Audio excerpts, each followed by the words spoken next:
बोल सच्चिदानंद भगवान की जय। बोलो सतगुरुदेव भगवान की जय। सत्य सनातन धर्म की जय। मनुष्य जन्म परमात्मा की प्राप्ति के लिए मिला है, ऐसा सभी संत और शास्त्र कहते हैं।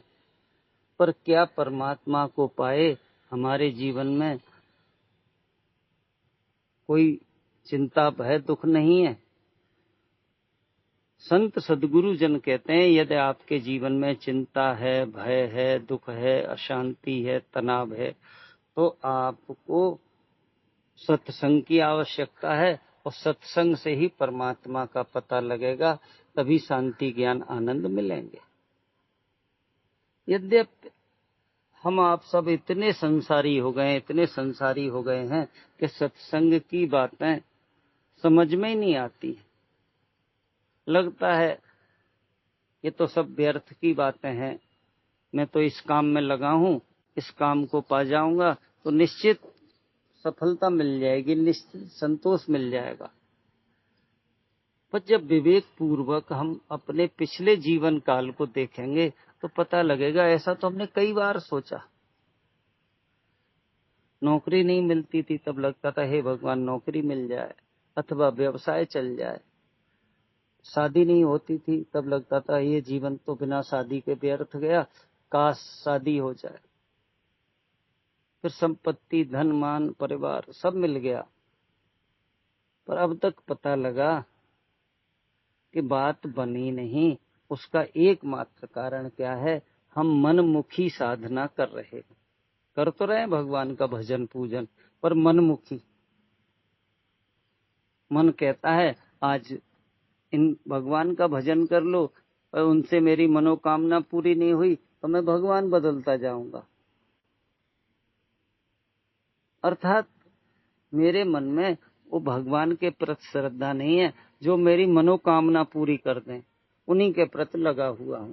इसीलिए बहुत से लोग समाज में हम देखते हैं बड़े पूजा पाठ धर्म कर्म वाले हैं, बहुत श्रद्धा से करते हैं, पर अंदर कहीं न कहीं उनके एक ही वासना है, ये वस्तु मिल जाए तो सुखी।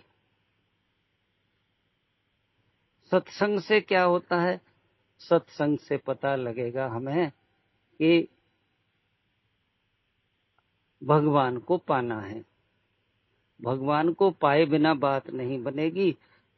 तब हमें अपना ध्येय, हमारी इच्छा तो बिल्कुल वाजिब है पर डायरेक्शन गलत है, कि संत सद्गुरु जनों की कृपा करुणा से पता लगेगा कि शांति, संतोष, आनंद, पूर्णता बोले वो तो आपके भीतर ही है, पर हमें लगता नहीं है कि मेरे भीतर है वो।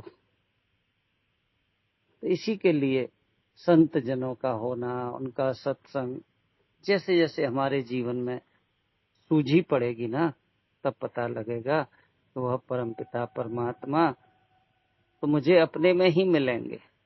इतना दृढ़ विश्वास हो जाए और गुरु वचनों से भीतर जाएंगे ना, तो फिर वह परमपिता परमात्मा अपने में ही बैठे हुए हैं। परम प्रभु अपने में ही पायो। वो जिसने भी पा लिया उसे पता लग गया कि सुख, शांति, संतोष, आनंद, पूर्णता कहाँ है? बोले वो तो मेरे भीतर है। फिर इनकी प्राप्ति के लिए बाहर नहीं जाएगा, लोक व्यवहार के लिए तो जाना ही पड़ेगा।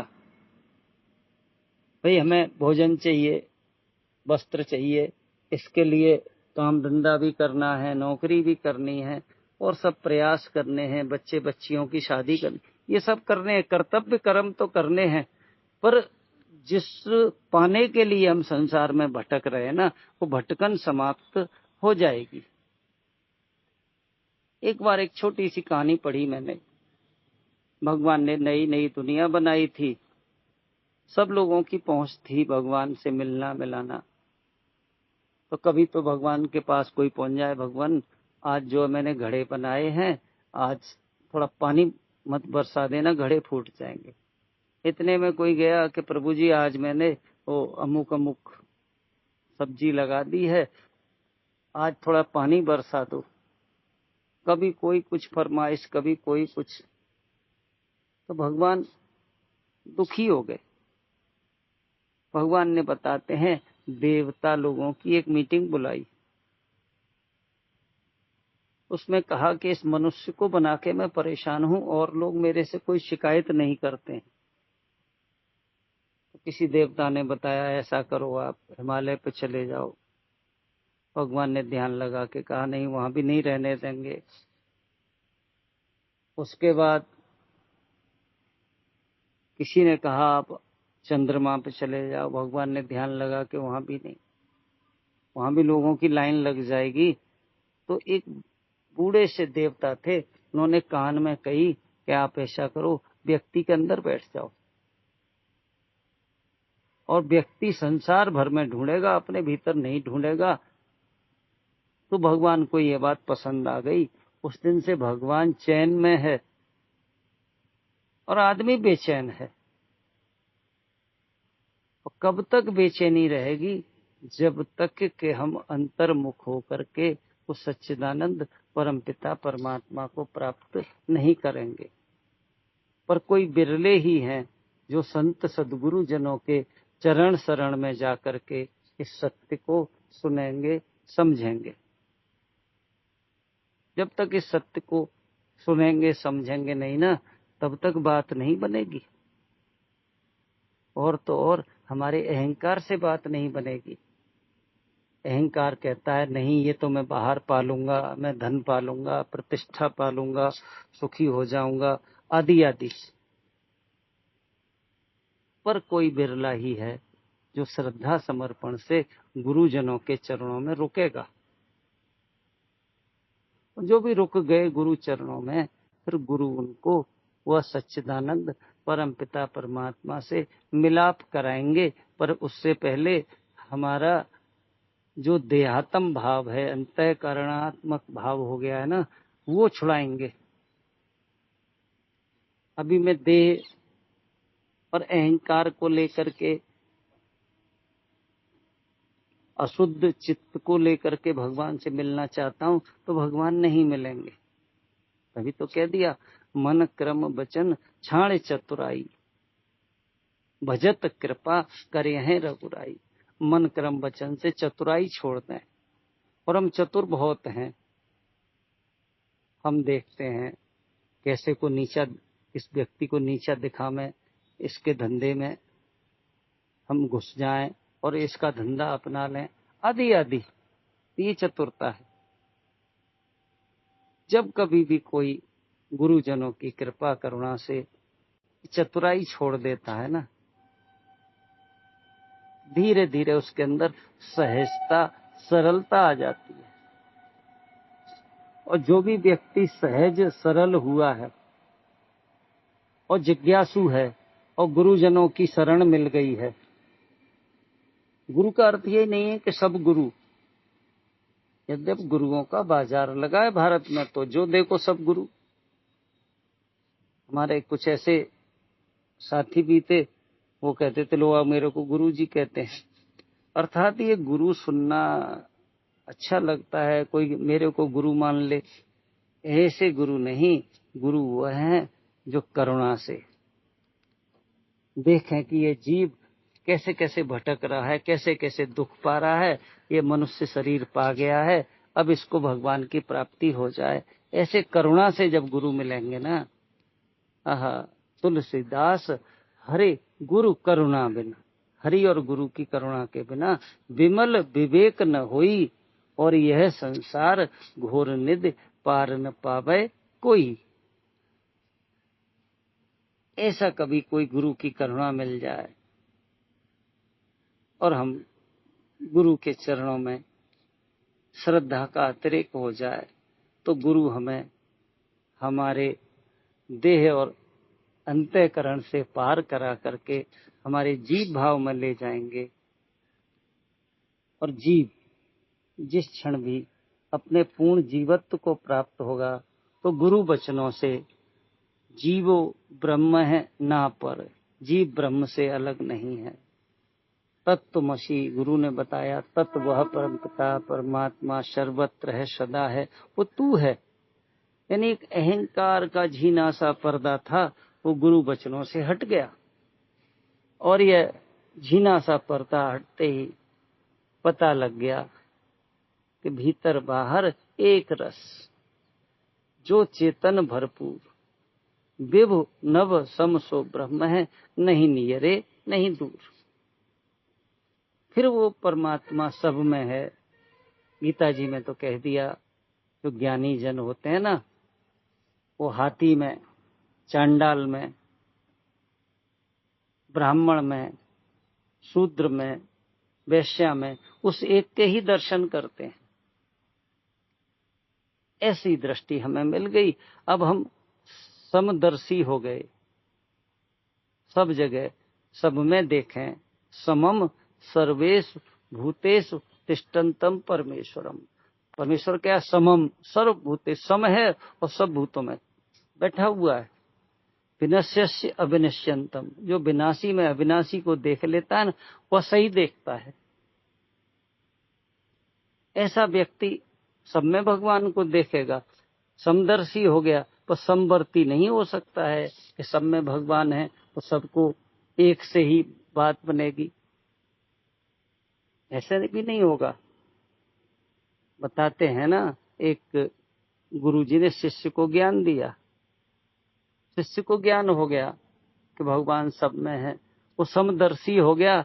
एक दिन गुरुदेव उसने भोजन पे बुलाए तो उसने 2 थाली तैयार कराई, थोड़ा सा हरी घास, थोड़ा सा भूसा और उसमें रातब वगैरह डाल के ढक के, एक तो गाय को खिलाया, एक गुरुदेव के पास लेके आ गया, लो गुरुदेव भोजन प्राप्त करें। गुरुदेव ने जब थाली पे से वो कपड़ा हटाया, देखा तो बोली, ये क्या है पागल, ये क्या ले आया तू मेरे लिए? बोले, आप ही तो कहते हैं ना कि सब में भगवान है, समदर्शी। तो गुरुदेव ने कहा, बेटा समदर्शी और समवर्ती में अंतर है। हम समदर्शी तो हैं पर सबसे बर्ताव एक सा ना करें। अब जैसे मैं समदर्शी हूं, गुरु के चरण छूता हूं, किसी दिन सांप मिल जाए मैं उसके पैर छूं तो ऐसे तो नहीं बनेगा। व्यवहार तो यथा योग्य करना ही पड़ेगा। पर समदर्शी का अर्थ यही है, सब में बस रहा प्रभु एक ही, पेख पेख नानक बिगसाई। गीता जी में भगवान कृष्ण जी एक जगह कह रहे हैं कि हम अपने अपने कर्मों से उस सर्वरूप परमात्मा की अभ्यर्चना करें, यथारूप। अर्थात गाय है तो गाय के रूप में भगवान है, तो गाय को भूसा खिलाएं, गाय को चारा दें। कोई गरीब व्यक्ति आया है तो गरीब व्यक्ति को हम उसके यथारूप भोजन आदि खिलाएं। कोई बीमार है तो उसको यथारूप, जिस बीमारी के रूप में आया है तो उसको दवा खिलाएं।